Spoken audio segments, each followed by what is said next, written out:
नमस्ते दर्शकबिनले हार्दिक स्वागत छ। पछिल्लो जल्लोबल्लो राजनीतिक घटनाक्रमको विषयमा चिरफार गर्नको निम्ति बौद्धिक व्यक्तित्व एवं राष्ट्रवादी योद्धा सागर खड्का हामीसँग हुनुहुन्छ। सर, सम्पूर्ण मिडियामा स्वागत छ। नमस्ते, धन्यवाद। के छ, आराम हुनुहुन्छ? ठिकै छ। जस्तो एकातिर राप्रपाले मङ्सिर 23 गतेदेखि राजा फिर्काउन, राज संस्था फिर्काउनको निम्ति भीषण सडक सङ्घर्ष गर्ने, आन्दोलन गर्ने तयारी छ भने अर्कोतर्फ लामो समयदेखि राज संस्था राजा फिर्काउनको निम्ति सडक योद्धा भएर नागरिक बचाउ अभियानका संयोजक दुर्गा परसाई पनि लागि पर्दै गर्दा पछिल्लो समय राज संस्था फिर्काउनको निम्ति जनमत सङ्ग्रह गर्ने, हिन्दू राज्य फिर्काउनको निम्ति जनमत सङ्ग्रह गर्ने, प्रत्यक्ष कार्यकारी प्रधानमन्त्रीको व्यवस्था ल्याउनको निम्ति पनि जनमत सङ्ग्रह गर्ने, प्रदेश सभाको खारेजी गर्नको निम्ति पनि जनमत सङ्ग्रह गराउने, नभए आन्दोलन गर्ने चेतावनी दिइसकेका छन्। आज पनि दिए।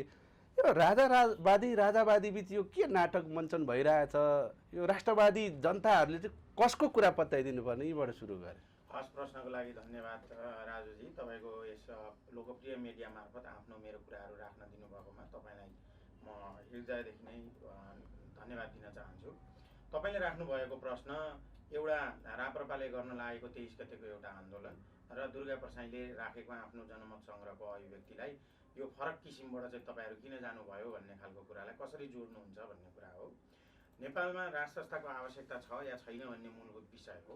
राप्रपा एउटा छुट्टै राजनीतिक दल हो। दुर्गा परसाईको एउटा छुट्टै एउटा राजनीतिक अभियान भन्छु म त्यसलाई, राजनीतिक अभियान हो र उनीहरूलाई आफ्नो कुरा छुट्टा छुट्टै तरिकाले राख्ने छुट छ। प्रजातन्त्र भनेको त्यही नै हो र राजा ल्याउने तरिकाहरू फरक फरक छन्। कुनै पनि व्यवस्थालाई ल्याउने तरिकाहरू फरक फरक हुन्छन् र राजालाई ल्याउने मूलभूत तरिकाहरू मध्येमा राप्रपाले गर्न लागेको पनि एउटा तरिका, त्यो तरिका पनि एकदमै उत्तम तरिका हो र जनमत सङ्ग्रहको कुरा जुन दुर्गा परसाईजीले भन्नुभएको छ यो पनि एउटा तरिकाहरू मध्येको एउटा तरिका हो। तर त्यो तरिकालाई जनताले स्वीकारेका छैनन्। राजावादीहरू या चाहिँ राज संस्थाप्रति समर्पित गर्नेहरू या चाहिँ आम जनताले त्यो जनमत सङ्ग्रहको कुरालाई चाहिँ त्यति स्वीकारेका छैनन्। र राजा आउने भनेको कस्तो त भन्दा एउटा चाहिँ संसदमा 2/3 बहुमत लिएर आयो भनेदेखि सजिलै ल्याउन सकिन्छ। अर्को सैन्य बलमा आउँछ होइन। राजा आउने भनेको सैन्य बलमा हो। हिजो पृथ्वीनारायण शाह आउनुभएको पनि आफ्नो सैन्य बलमा नै हो। त्यस्तै गरेर अर्को भनेको विदेशीहरूको दबावको कारणले गर्दा तिमीहरू यहाँनिर भइरहेका राजनीतिक दल लगायतकाहरूले यो देशलाई चलाउन सकेनौ, अब पुरानै पारामा फर्किनुपर्छ भनेर उनीहरूको एउटा दबाव भयो भनेदेखि आउँछ। अर्को जनमत सङ्ग्रहबाटै आउँछ र अर्को भनेको नागरिकहरूको विद्रोह, नागरिकहरूको आन्दोलन र क्रान्तिले नै आउँछ। यो विकल्पहरू मध्येमा चाहिँ राप्रपाले रोजेको एउटा विकल्प हो, दुर्गा परसाईले रोजेको अर्को विकल्प हो। तर ल्याउने उद्देश्य चाहिँ दुईटैको राजा ल्याउने उद्देश्य हो। ल्याउने उद्देश्य चाहिँ दुईटैले राज संस्था सहितको प्रजातन्त्र नै ल्याउने उद्देश्य। तर नेपाली जनताले चाहेर राज संस्था हटेको थियो। राज संस्था हटाउँदा जनमत सङ्ग्रह भएको थियो र अब राजालाई फिर्काउँदा राजगद्दीमा राख्दा सिरिपेज लगाउन पनि जनमत सङ्ग्रह गर्नुपर्ने हो भन्ने विवाद छ नि त पछिल्लो समय। जनतालाई सोधेर फालेको हो त राज संस्था 62-63 पछि भन्ने तर्क आउँछ। फेरि कुनै यत्रो विविध जात जाति छ नेपालमा, हामी यो देशमा बस्न चाहन्नौँ, विभिन्न धर्महरू छ, त्यो धर्म भएकाले पनि हामी यो देशमा बस्न चाहन्नौँ भनेर जनमत सङ्ग्रहको माग गरे भने त देश विखण्डन हुने, जाति विखण्डन हुने, धर्म विखण्डन हुने भन्ने व्यापक आलोचना छ पछिल्लो समय। तपाईँलाई त्यही भएर त मैले के भने भन्दा दुर्गा परसाईजीले राख्नुभएको एउटा माध्यम मात्रै हो त्यो कुरा। उहाँले भनेकै हुन्छ भन्ने यो देशमा छैन होइन। र त्यो सबैभन्दा वर्स्ट आइडिया हो अहिलेको लागि होइन। भनिसकेपछि हामीले त्यो वर्स्ट आइडियामा छलफल गर्ने भन्दा पनि सबैभन्दा उत्तम आइडिया चाहिँ के हो त होइन, सबैभन्दा बेस्ट आइडिया चाहिँ के हो त, त्यो आइडियाको विषयमा चाहिँ हामीले छलफल गऱ्यौँ भने आजको बहस चाहिँ त्यति सुनमा सुगन्ध हुन्छ कि राजुजी। त्यही भएर जनमत सङ्ग्रहको मुद्दा भन्दा पनि आम जनताको चाहना चाहिँ के छ त, कसरी लिएर आउनेछ त। त्यस कारणले गर्दाखेरि राजाले आफूले आफ्नो राजगद्दी छोडेर नारायणहिटी छोडेर नागार्जुनमा जाँदै गर्दाखेरि के भन्नुभएको थियो त भन्दाखेरि मैले 240 वर्षदेखिको शाहवंशले एउटा राजकीय परम्परा अनुसार यो देशमा एक किसिमको चाहिँ शासन व्यवस्था गर्ने प्र्याक्टिस गरेको थियो। त्यसमा जनचाहना बमोजिम मैले जनताको नासो जनतालाई नै छोडे भनेर उहाँले दरबारबाट हाँसी हाँसी आफैले गाडी हाँक्दै पछाडि आफ्नो रानीलाई राखेर निस्किनु भएको हो नि त। राजाले जनतालाई छोडिदिएको हो, कुनै दललाई, कुनै दुर्गा प्रसाईलाई, कुनै राप्रपालाई, कुनै काङ्ग्रेसलाई, एमालेलाई, माओवादीलाई छोडेको होइन, या तपाईँलाई पत्रकारलाई मात्रै पनि छोडेको होइन। यो चाहिँ सम्पूर्ण 3 करोड नेपाली जनतामा शक्ति छ र त्यो शक्ति 3 करोड नेपाली जनतामा भएको कारणले गर्दा अब 3 करोड नेपाली जनताले सडकमा आएर राजालाई गुहार्नु पर्यो। अनि राजा स्वतःस्फूर्त रूपमा मलाई जनताले चाहिँ पुकारे भनेर बाहिर निस्किनुहुन्छ नि। हो, तपाईँलाई सबभन्दा संसारमा सबैभन्दा धेरै रिजिम चेन्जहरू कसरी भएका छन् त? जनमत सङ्ग्रहबाट त भएका छैनन् नि त। त्यस कारणले गर्दा जनताको चाहना जनविद्रोह सडकबाट निस्कन्छ र त्यो सडकबाट निस्केको जनविद्रोहबाट नै एउटा रिजिम चेन्ज हुन्छ। अस्तिको भदौ 23 र 24 गतेको आन्दोलनले पनि एक प्रकारको छनक चाहिँ देखाएको थियो, नजिकै पुगाइसकेको थियो होइन। त्यो सत्ताको समग्र परिवर्तनको कुरा हामीले गर्नुपर्छ क्या। त्यो सत्ता भन्ने बित्तिकै एउटा सिर्फ सरकारको कुरा होइन।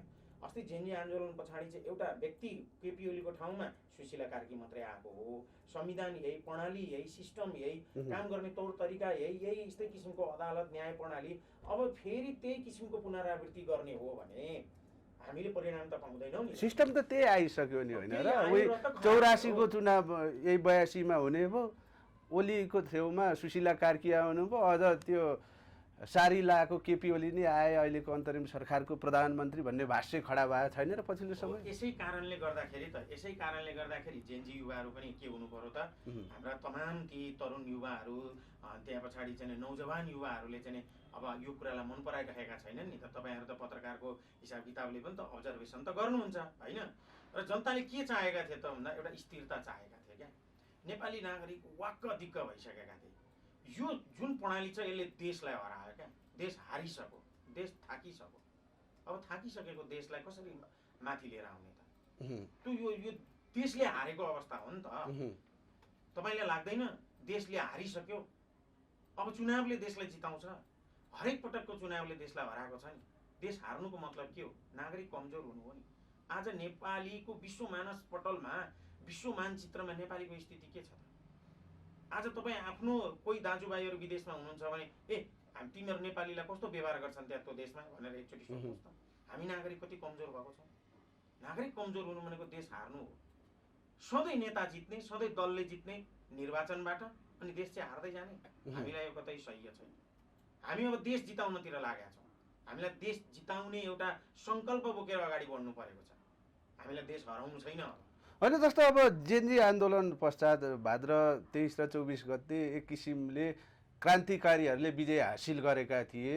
भ्रष्टाचारी, देशद्रोही, हत्याराहरू भागेर सेनाको हेलिकप्टरमा भागेर जेन जोगाउँदै गर्दा त्यसपछिको स्थितिमा जेन्जी पुस्ताहरूले राजा, राजसंस्था, सिरिपेज नचिन्नु नि यो अवस्था सिर्जना भयो त? त्यसो भए हो, वास्तवमा जेन्जी पुस्ताले चाहिँ एउटा स्थायित्वको लागि गर्नुपर्ने जुन क्रियाकलापहरू थियो त्यो उहाँहरूले बुझ्नु भएन। उहाँहरूसँग राजनीतिक कला कौशल थिएन, राजनीतिक अध्ययन थिएन।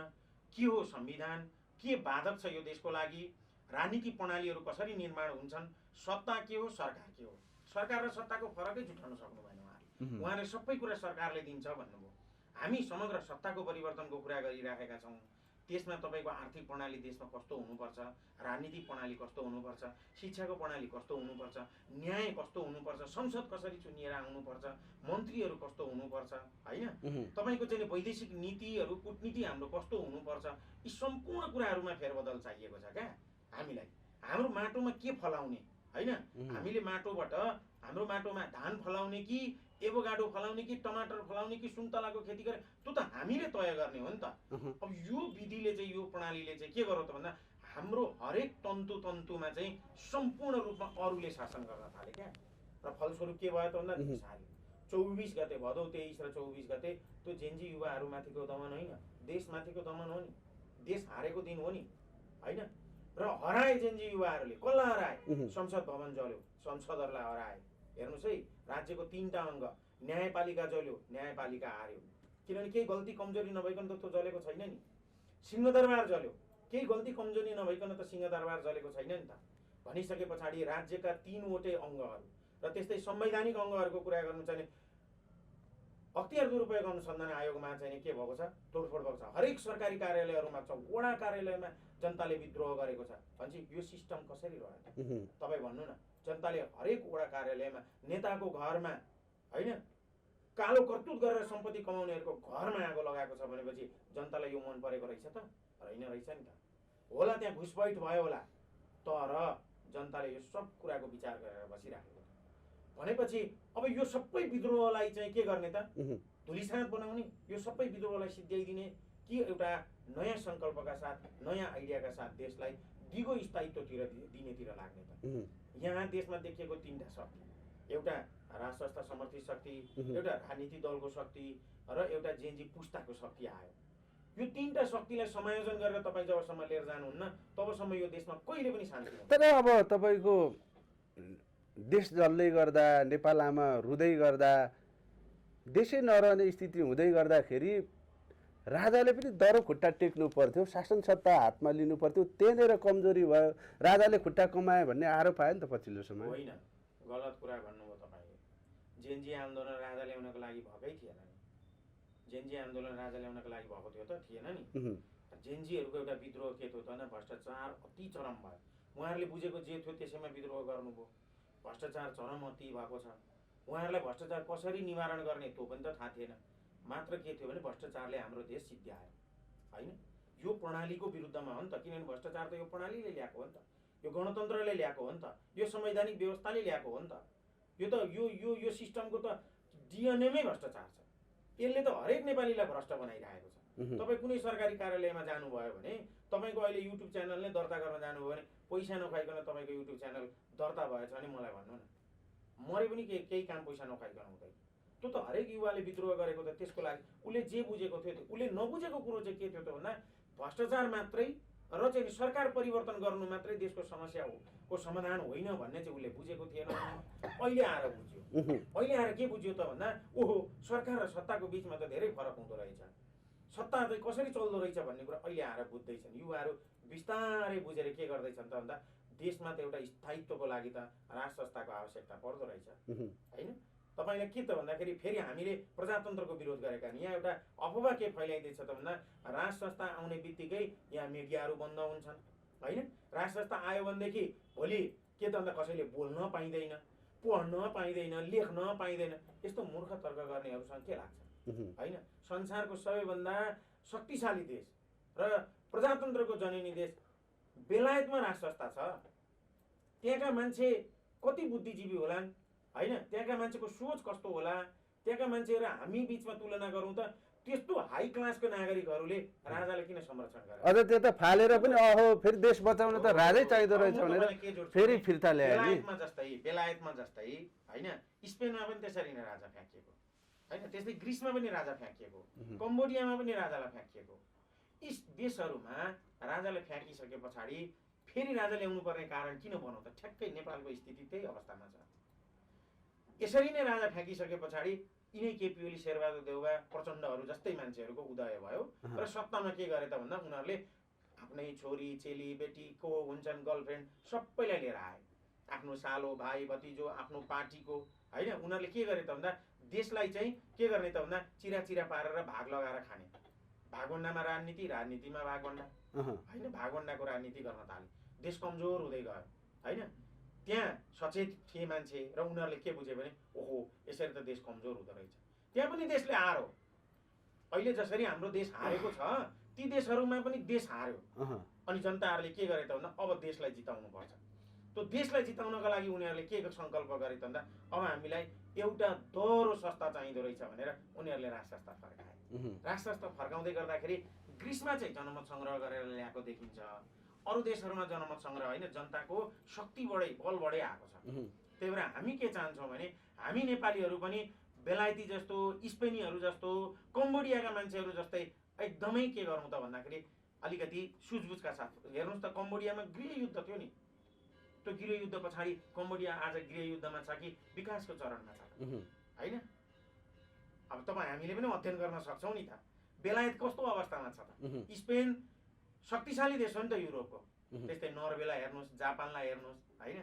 ती देशहरूमा मान्छेले बोल्नै पाएका छैनन् त। निरङ्कुश अवस्थामा पनि निरङ्कुश व्यवस्था भएका देशहरूमा पनि राजा छन्। जस्तै तपाईँले साउदी अरबमा हेर्नुहोस्, कतारमा हेर्नुहोस्, के कतारको जनताले बोल्न पाएका छैनन्? देशको विरुद्धमा काम गर्न चाहिँ दिँदैन कतारमा। कानुन दण्ड के छ त भन्दाखेरि के छ त भन्दा एकदम कडी कडाउ छ। तर त्यहाँका जनता त धनी छन् नि। संसारको सबैभन्दा धेरै आम्दानी भएका देशका नागरिकहरू कहाँ कहाँ छन्? कतारका छन्। त्यहाँ को छ? राजा छ।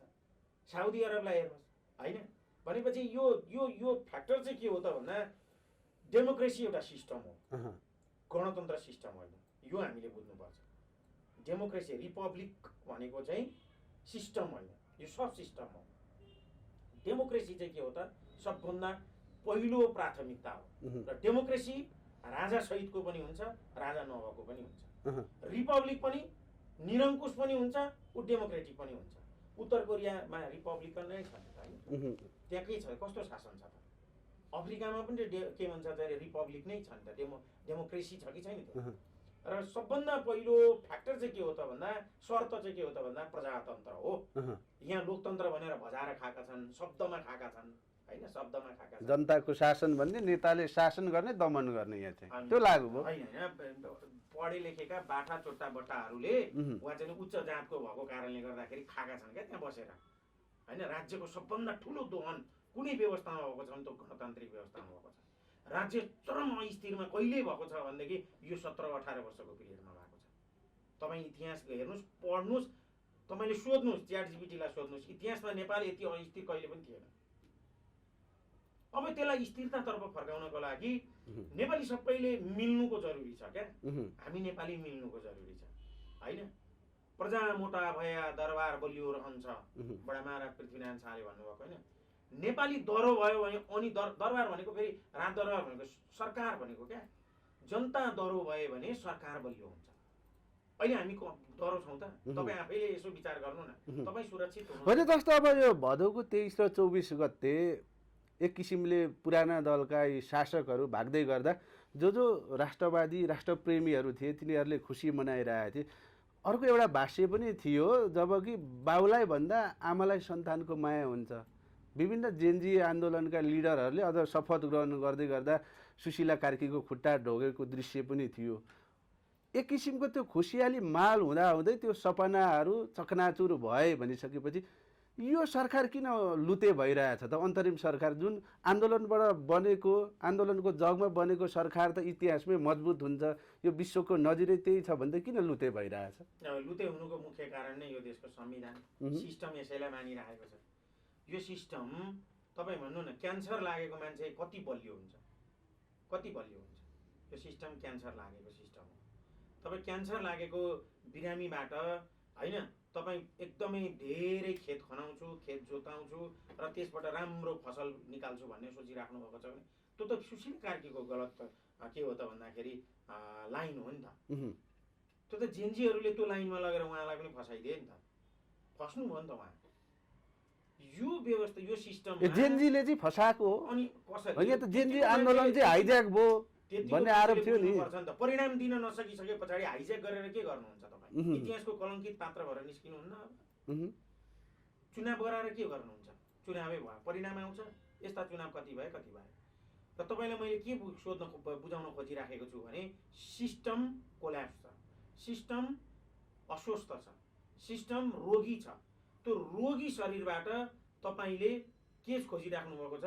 राम्रो काम खोजिराख्नु भएको छ, राम्रो नतिजा खोजिराख्नु भएको छ। त्यो रोगी चिजबाट निरोगी नतिजा निस्कँदैन।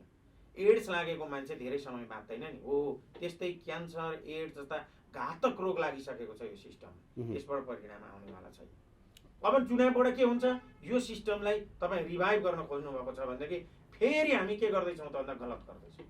म संसारभरि छरिएर बसेका हरेक नेपालीलाई म यही प्रश्न गर्न खोजिराखेको छु कि चुनाव विकल्प होइन है, चुनाव सही समाधान होइन।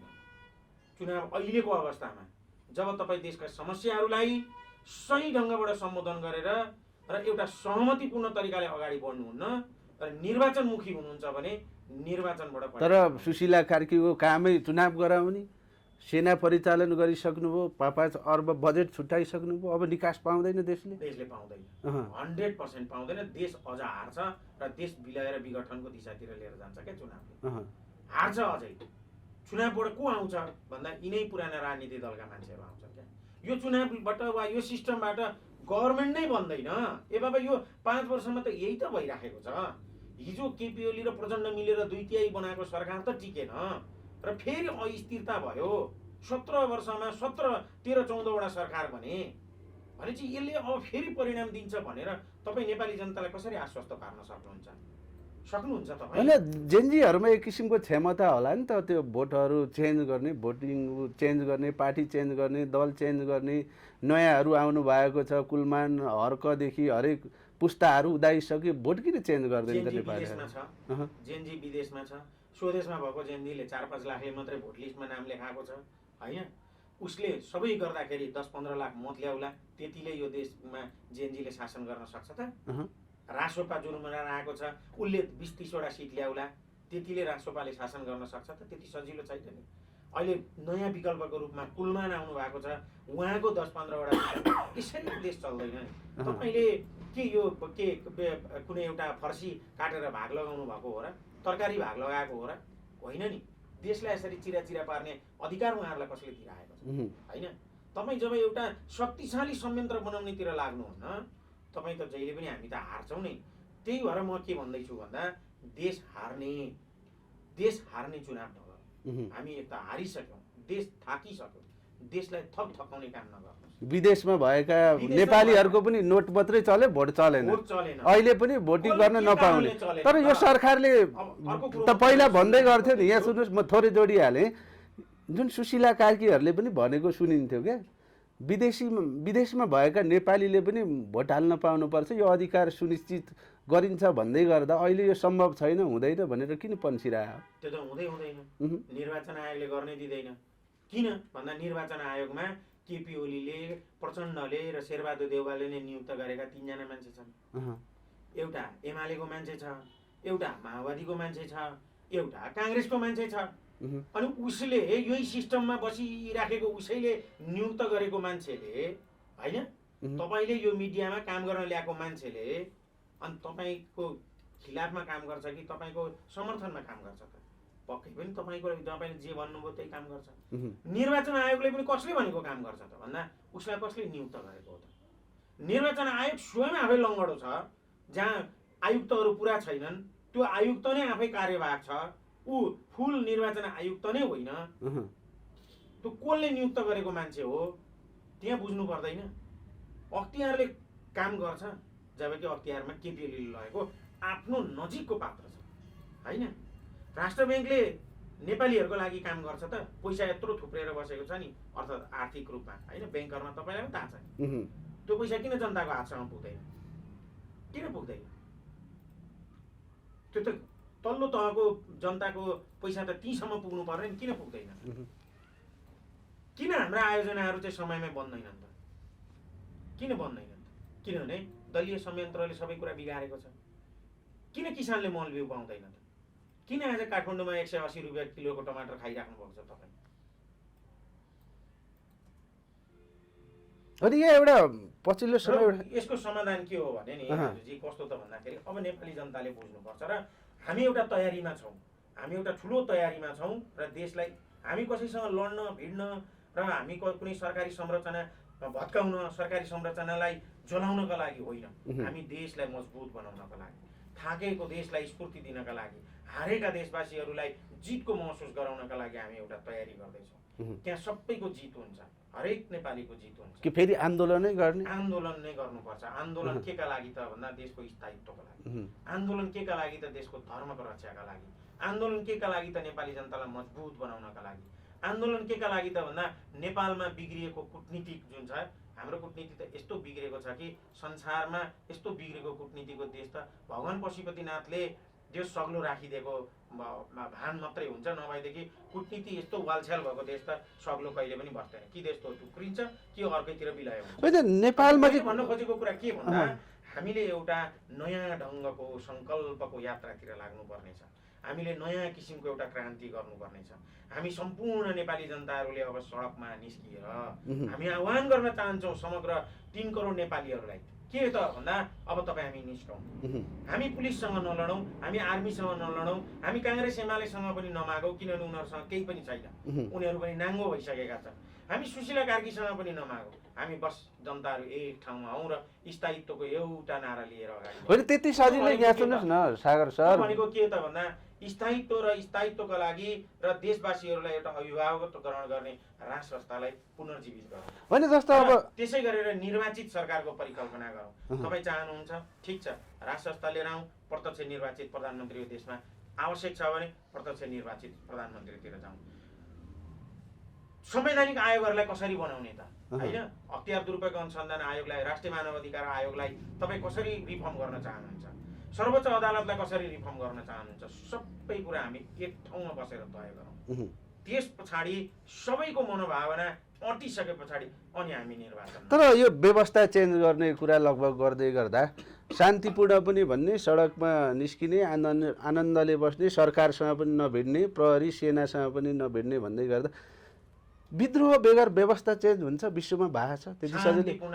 यहाँ रुद्रीपाठ चण्डी पढेर परिवर्तन होला? संसारमा शान्तिपूर्ण तौर तरिकाबाट जहाँ व्यवस्थाहरू परिवर्तन भए त्यहाँ लामो समयसम्म स्थायित्व भएको छ क्या।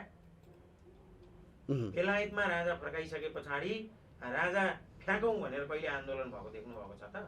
तपाईँले सुन्नु भएको छ? को लागि एउटा नेपाली जनताले अब म तपाईँलाई तपाईँको लोकप्रिय मिडिया मार्फत भन्दैछु, अब नेपाली जनताले एउटा क्रान्ति, शान्तिपूर्ण क्रान्तिको आह्वान गर्दैछौँ। अब हामी त्यो क्रान्तिको नाम हुनेछ गौरवमय क्रान्ति। तर यहाँ एउटा गौरवमय क्रान्ति त्यो कस्तो खालको क्रान्ति हुन्छ त भन्दा त्यो क्रान्तिले संसारलाई, विश्वलाई कस्तो किसिमको क्रान्ति गर्यो भनेदेखि देश चाहिँ बन्द रहेछ भनेर एउटा उदाहरण दिन्छ। र त्यो क्रान्ति के का लागि हुन्छ त भन्दा राजा र नेपाली जनता, नेपाली सेना र हाम्रा जति पनि देश, छिमेकी देश सँगसँगै कूटनीतिक देशहरू छन्, ती सम्पूर्ण देशहरूलाई आह्वान गर्ने किसिमको हुन्छ। हामीलाई हाम्रो किसिमको व्यवस्थामा अडिन। तर नेपालका क्रान्तिकारी विजेता जुन परिवर्तनका सम्भागहरूलाई त दशा लाग्दो रहेछ। यो विश्वको इतिहासमा उल्टो हुँदो रहेछ नि त। अहिले क्रान्तिकारीहरू, जेनजीहरू सबै जेल पुगिसके, हिरासतमा छन्। जसले त्यो दमन गर्यो, राज्य सत्ताबाट जसले युवा विद्यार्थीहरूलाई हत्या गरिसक्यो, उनीहरू बाहिर खुलेआम हिँडिरहेका छन्।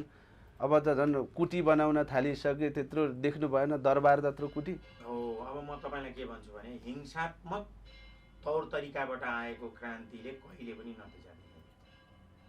तपाईँ हिंसात्मक तरिकाबाट आएको, यदि हिंसाले समाधान दिन्थ्यो भने त 10 वर्ष जनयुद्ध गर्यो त प्रचण्डले, दियो त समाधान?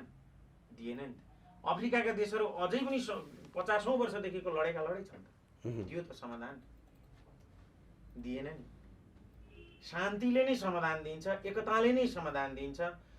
एकपटक यो देश पृथ्वीनारायण शाहले एकीकरण गर्नुभयो, बनाउनु भयो, देश बनेन होइन, बनिसकेको छ देश। पृथ्वीनारायण शाहले देश बनाइसक्नु भएको छ। अब देशलाई व्यवस्थित गर्नु छ हामीलाई। त्यो देशलाई व्यवस्थित गर्नको लागि त्यो बेलामा बडामारा धिराजले के भन्नुभएको थियो? शक्ति कसको हातमा छ भन्नुभएको थियो।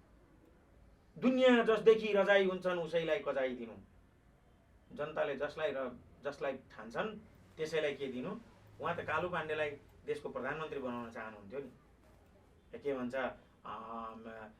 विराज बखतीलाई होइन? तर कालु पाण्डेलाई जनताले चाहँदा रहेछन् भनेर कालु पाण्डेलाई बनाउनु परेन। भनेपछि त्यो बेलामै पृथ्वीनारायण शाह कति डेमोक्रेटिक हुँदो रहेछ त होइन? उहाँले जहाँ जहाँ आक्रमण गर्नुभयो त्यो देश एकीकरणको अभियानमा, त्यो ठाउँमा जस्तो परिस्थिति छ, जस्तो किसिमको सिस्टम छ, त्यो सिस्टमलाई चलाउनु भएन के। तर हामीले के गर्यौँ त भन्दा राजा फ्याँक्ने, राष्ट्रस्था फ्याँक्ने न्युमा यो देशको मुटुलाई नै के गर्नुभयो त तपाईँले? हल्लाइदिनु भयो क्या। जुन जगमा यो देश बसेको थियो नि, त्यो जगलाई नै तपाईँले फ्याँक्न खोज्नुभयो क्या। अनि बस्दैन नि, हाम्रो जगमै प्रहार गरिएको छ। त्यसमा जानी नजानिकन तपाईँ हामी पनि प्रयोग भयौँ, जानी नजानिकन हामी पनि लहरमा लाग्यौँ, किनभने हामीलाई शिक्षा नै त्यस्तो किसिमको दिइएको थियो नि त। राजाहरू सामन्ती हुन्छन्, राजाहरू शोषकी हुन्छन् भनेर दिइएको थियो नि। तर असली सामन्ती र शोषकी त को रहेछ त भन्दा अहिलेका राजनीतिक दलहरू रहेछन्। राजनीतिक दलको नाममा आवरणमा आएका, सुधारिएको राणा शासन ल्याउनका लागि आएका, हिजो एक बुढा एकल परिवार राणाले खान्थ्यो, अहिले 3टा दलले खाए नि। खाए पनि यस्तो तरिकाले खाए कि देशलाई हरारै छोडेको।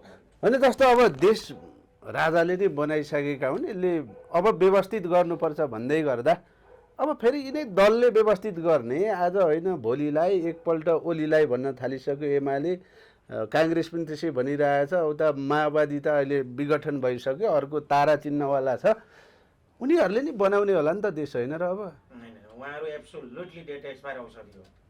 उहाँहरू एब्सोल्युटली काङ्ग्रेस, एमाले, माओवादी उहाँलाई सुध्रेर आउने छुट छ होइन। ती तीनटा बुढाहरूको जुनसुकै संयन्त्रको कुरा गर्नुहोस्, इन्क्लुडिङ माधव नेपाल, झलनाथ कलान, यताउता तपाईँ जोसुकै जोड्नुहोस्, तिनीहरू डेट एक्सपायर औषधि हो। डेट एक्सपायर औषधि नेपाली जनताले खान्छन् भने त्यो औषधिले काम गर्दैन, नेपाली जनता मर्छ। नेपाल सिद्धिन्छ, नेपाल सिद्धिन्छ डेट एक्सपायर औषधि खानुभयो। तपाईँ डेट एक्सपायर औषधि खान सक्नुहुन्छ, चाहनुहुन्छ? तपाईँलाई हनी ज्वरो आएको छ, तर तपाईँले मैले सिटामल ल्याइदिएँ, तर त्यो के छ त भन्दा डेट एक्सपायर भइसकेको छ। अब खानुहुन्छ कि के गर्नुहुन्छ तपाईँ? होइन, मलाई डेट सहितको औषधि ल्याइदिए सिटामल भन्नुहुन्छ। हो, अब नेपाली जनताले अब ब्रान्ड चिन्नु पर्यो क्या, ब्रान्ड। राज संस्था, पृथ्वीनारायण शाह, पृथ्वी पथ, दिस इज आवर ब्रान्ड। होइन, जस्तो अब यो नै हाम्रो ब्रान्ड हो, अरू विकल्प छैन। यो जेनजी सागर सर, जबसम्म हामी पृथ्वीनारायण शाहलाई बिर्सिन्छौँ, पृथ्वी पथलाई बिर्सन्छौँ, जब हामी हाम्रो पुर्खालाई बिर्सिन्छौँ नि, तब हामी विचलित हुन्छौँ, हामी सिद्धिन्छौँ। सहर्ष रूपमा स्वीकार गरौँ, देश हारिसकेको छ। त्यसलाई उठाउनका लागि तपाईँ हामीले एउटा गौरवपूर्ण क्रान्ति गर्नुपर्छ। त्यो शान्तिपूर्ण हुन्छ, कसैलाई ढुङ्गा हान्ने होइन। आओस्, सेनाहरू आउनुहोस्, 95,000 सेना सडकमा ल्याउनुहोस् सुशीला कार्कीजी, 95,000, 70-80 हजार पुलिस ल्याउनुहोस्, सशस्त्र ल्याउनुहोस्, पुगेन अमेरिकाबाट सेना ल्याउनुहोस्, तर हामी फुलको गुच्छा लिएर जान्छौँ।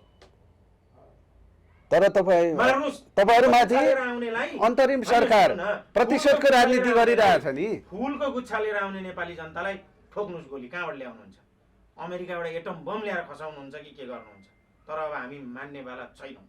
नेपाली जनताले मान्नुहुन्न यस्तो कुरालाई, र परिणाम भोलि यही आउने कुरालाई मान्नुहुन्न नेपाली जनताले। निर्वाचन नेपाली जनताको विकल्प होइन, जेनजी पुस्ताको युवाहरूको, ती नौजवान युवाहरूको विकल्प होइन निर्वाचन। स्थिरता हो र स्थिर समाधानतिर जानुपर्छ हामीले। छोटो समाधान, आजको भोलि खुस्किने खालको समाधानमा जानु हुँदैन। यहाँ ओली लेखकहरूलाई चाहिँ अब छानबिन हुँदैन, बयान लिँदैन। ओली लेखकहरू भनेका सामान्य मान्छे हुन् क्या, सामान्य पात्र हुन् के। जब तपाईँ आफू सुध्रिनुहुन्छ र नेपाली जनता सुध्रिन्छन् र एउटा दह्रो स्तम्भको तयारीमा लाग्छन्, त्यहाँ पछाडिबाट कोही पनि एउटा व्यक्तिले पनि दायाँ बायाँ गर्ने छुट पाउनेवाला छैन, कसैले पनि पाउँदैन। तर तपाईँहरूमाथि नि अन्तरिम सरकारले पनि निषेध गरिरहेछ। यहाँ जो राष्ट्रवादी राजावादीहरू छन्, जसले राज संस्था चाहन्छन्, जो सडकमा उत्रिन चाहन्छन्, स्वयं अघि भनिसक्नु भएको छ शान्तिपूर्ण सडक सङ्घर्ष गर्ने हो भन्दै गर। तपाईँहरूलाई सडकमा उत्रिने छुट छैन नि, यो सरकारले पनि दिएन। सरकार आफै असंवैधानिक छ। संविधान यदि सरकारले मान्ने हो भने सरकार आफै असंवैधानिक छ। यो सरकारले कहाँ कार्यक्रम गर कहाँ नगर भन्ने होइन। उसलाई के लागेको थियो होला भन्दा हामी ढुङ्गा मुढा गर्छौँ, प्रहरीसँग मुकाबिला गर्छौँ। बिचारा उनीहरूले हाम्रो मनोभावनै बुझेन होइन। नेपालीहरू, राष्ट्रवादी नेपालीहरूको मनोभावना बुझेन क्या सरकारले। हामी त सरकारलाई सहयोग गर्न चाहन्छौँ। ठिक छ, अहिले हामीले भनेको अवस्थाबाट जाने हो भने सुशीला कार्की नै प्रधानमन्त्री भए पनि हामीलाई आपत्ति छैन।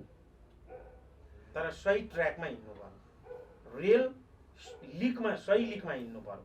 दायाँ बायाँ हिँडेपछि दुर्घटना हुन्छ, निर्वाचन अर्को दुर्घटना आउने तालका लागि हो। प्रजातन्त्रमा विश्वास गर्ने हामीले चुनावको विकल्प देख्नु हुँदैन। प्रजातन्त्रको आत्मा हो चुनाव, तर त्यो चुनाव देखावटीका लागि, त्यो चुनाव आफ्नो फेस सेभिङ गर्नका लागि, त्यो चुनाव हिजो गरिएका गल्तीहरूलाई फेरि पुनः ढाकछोप गर्नका लागि गरिन्छ भने त्यस्तो चुनावको कुनै मतलब छैन। नेपाली जनताले त्यसलाई पूर्ण रूपमा बहिष्कार गर्छ। तर तपाईँहरूमा नि एकता भएन होइन? यहाँ धेरै मोमोका स्टलहरू जस्तो थापिएको छ, जुन राजा फिर्काउने राजावादीहरूले माइती घरमा एउटा हुन्छ, बानेश्वरमा एउटा हुन्छ, भ्रिकुटी मण्डपमा एउटा हुन्छ, एउटा कमल थापा, एउटा राप्रपा, एउटा दुर्गा प्रसाई, एउटा केशरबहादुर विष्ट।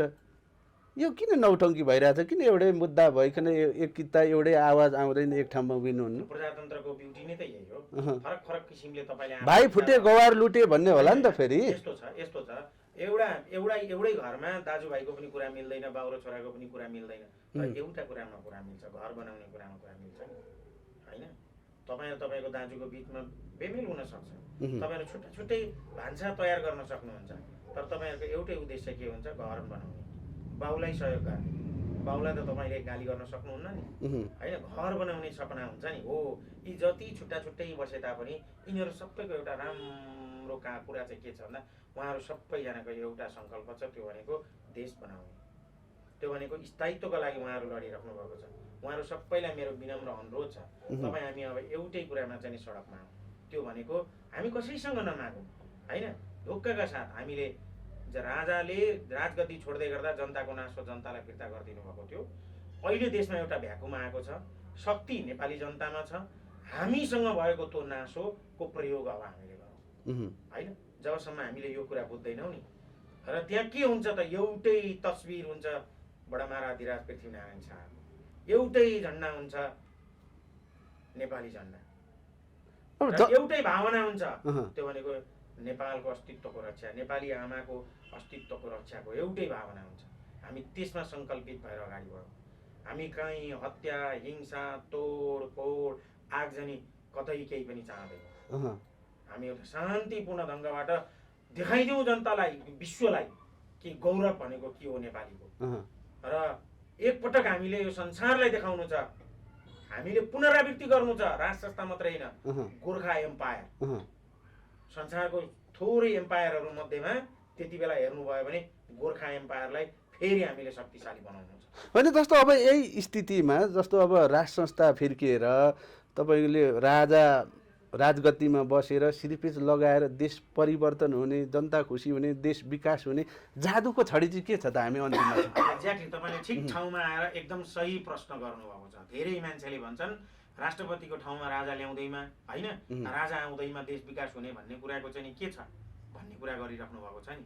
हामीलाई एउटा कुराको टेन्सन हुँदैन, होइन?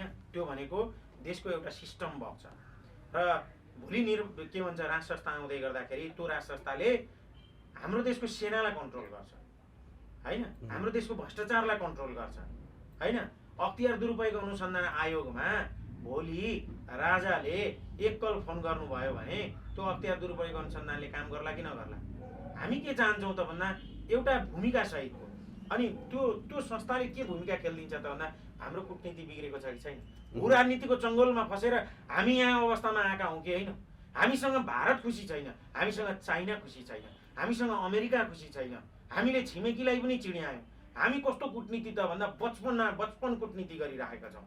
चीनसँग कहिले गएर को हात मिलाउँछ, कहिले को भारतसँग गएर हात मिलाइदिन्छ, कहिले हामी एमसिसीमा जान्छौँ, कहिले हामी बिआरआईमा जान्छौँ। हामी यस्तो लरबरिएको र उटपट्याङ कूटनीति किन गरिराखेका छौँ?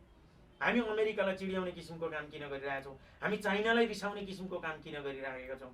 हामी भारतलाई रिस हुने खालको काम किन गरिराखेका छौँ? डाइरेक्ट विदेशी हस्तक्षेप हुने किसिमको काम किन हामी यहाँ गरिराखेका छौँ? हो, त्यो कुरालाई राज संस्थाले के गरिदिन्छ? कन्ट्रोल गरिदिन्छ।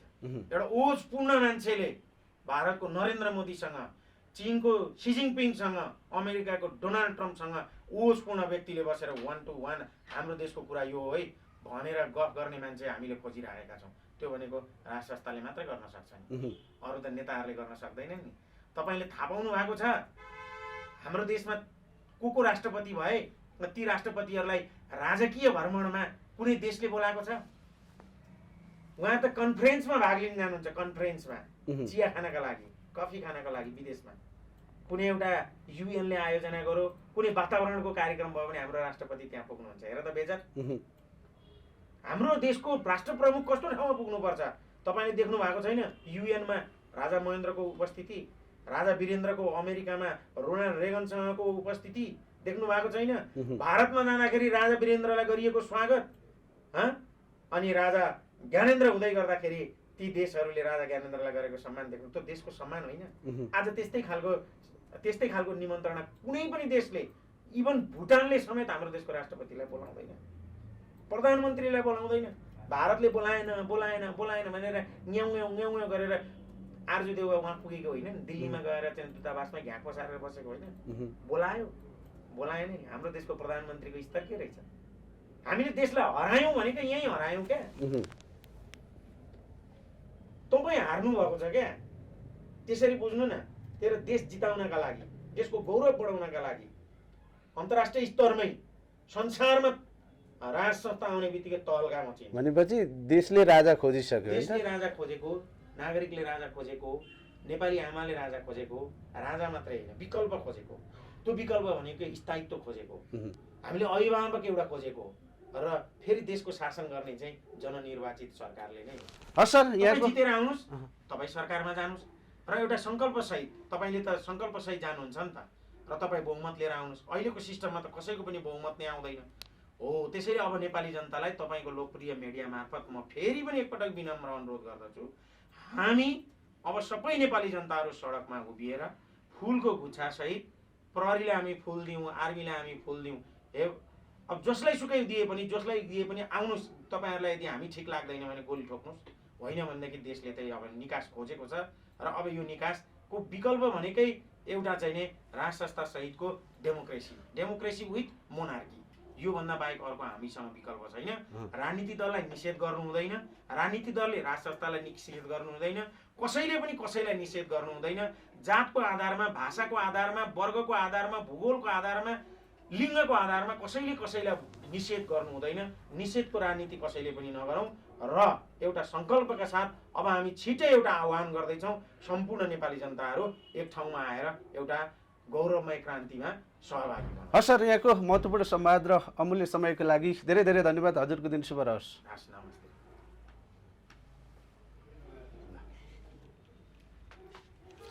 मनोज दाई आएको हो। हजुर